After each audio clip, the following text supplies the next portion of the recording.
Bonjour, bienvenue dans la série sur la physique des particules. Donc, nous sommes toujours dans les relations de dispersion et nous avons vu le cas de la diffusion pi1 pour la voie directe et le calcul du terme apo de la voie croisée est mené d'une façon tout à fait analogue. Dans ce cas, P est égal à P1 moins Q2 égale P2 moins Q1, ou bien P égale 1 demi P1 plus Q2, P égale 1 demi P1 plus P2 moins Q. Et on a T-rho, T-rho prime, T-rho, T-rho prime est égal à 1 demi delta rho, rho prime moins, pardon, il n'y a pas de 1 demi, le 1 demi c'est après, delta rho, rho prime moins 1 demi l'anticommutateur tau rho, prime.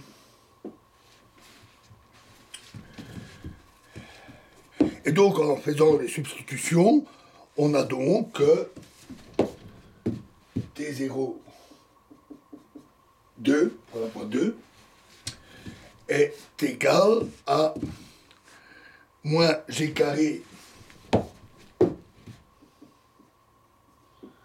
sur M carré moins U, U c'est pour la voie 2, fois V bar plus, VT bar plus P2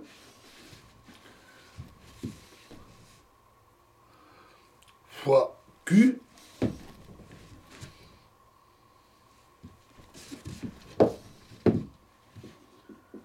fois VT moins de P1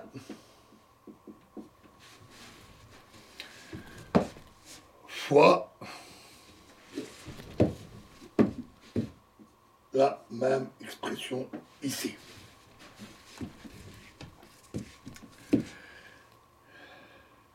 Et donc, on trouve que T0, 2, pour les éléments de matrice 1, 2, sont égales à 0 aussi. T0, 2, 1, pardon, c'est 2, 2, 1 est égal à G carré sur M carré moins U, et T0, 2, 2, 2 égale moins G carré sur M carré moins U. C'est-à-dire que la fonction T de 1 est une fonction impaire par rapport à la transformation de croisement, et T de 2 est une fonction paire par rapport à cette transformation. Dans la voie d'annihilation, pour la diffusion πn, l'état permis inférieur admissible, pour les états intermédiaires, est à 2 particules. Ce sont 2 maisons. Il s'ensuit donc que les termes apôtres de la troisième voie sont tous nuls. Notons la circonstance suivante. J'avais parlé des différences entre les diagrammes d'état intermédiaire et la théorie des perturbations. On retrouve quand même certains points communs. Si on analyse le processus de la diffusion πn dans le cadre de la théorie des perturbations, suivant la constante de couplage G, les figures qu'on a vues dans la vidéo précédente seront les diagrammes de Feynman en première approximation non évanouissante de la théorie des perturbations par rapport à la constante G, ou on dit aussi approximation de Born. L'image est un peu floue.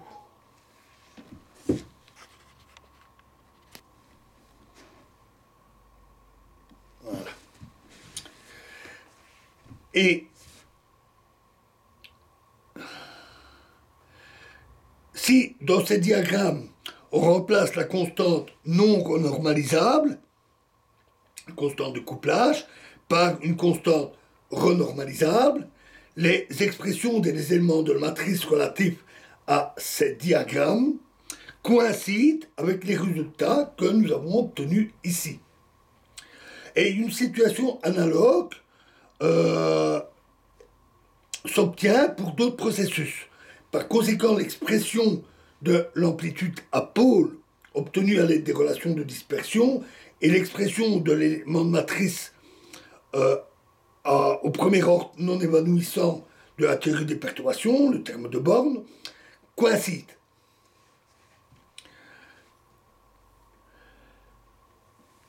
Donc là, au moins, au premier ordre, c'est semblable.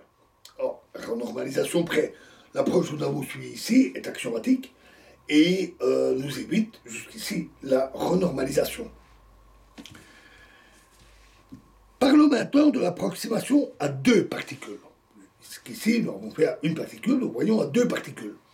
Calculons les fonctions t, ij, st compte tenu des états intermédiaires à deux particules dans les conditions d'unitarité.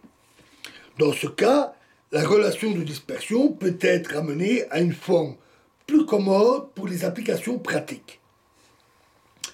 À cet effet, écrivons-la sous la forme partie réelle de t, ij, st est égal à partie principale sur pi, intégrale de moins l'infini à plus l'infini, partie imaginaire de tij s' t sur s' moins s ds'. Pas s moins s'. Pardon.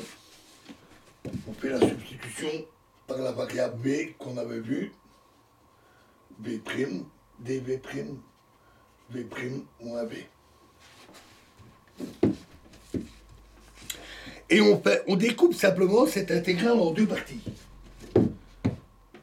Partie principale sur pi, l'intégrale de 0 à l'infini de exactement la même expression, plus partie principale sur pi, intégrale de moins l'infini à 0 de toujours la même expression. L'intégration du deuxième terme se fait par rapport aux énergies négatives.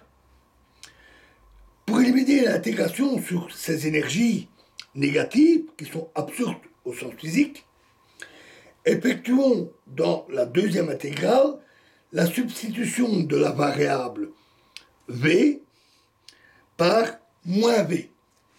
Dans ce cas-là, on vérifie, en retournant à la partie qu'on a vue sur l'unitarité, que la partie imaginaire de t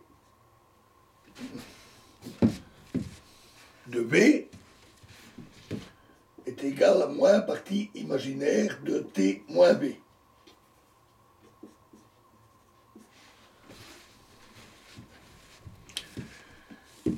Et donc, on trouve que partie réelle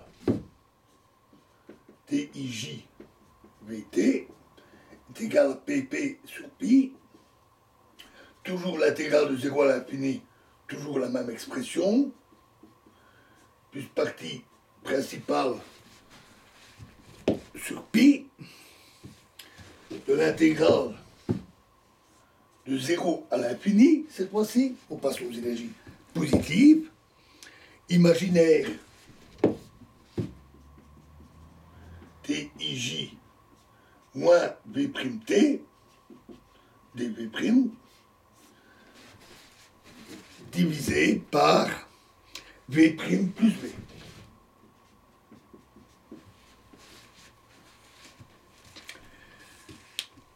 Étant donné que v est égal à s moins u, la substitution de v en moins v est équivalente, donc V c'est S moins U, et donc changer V en moins V est équivalent à échanger les variables S et U.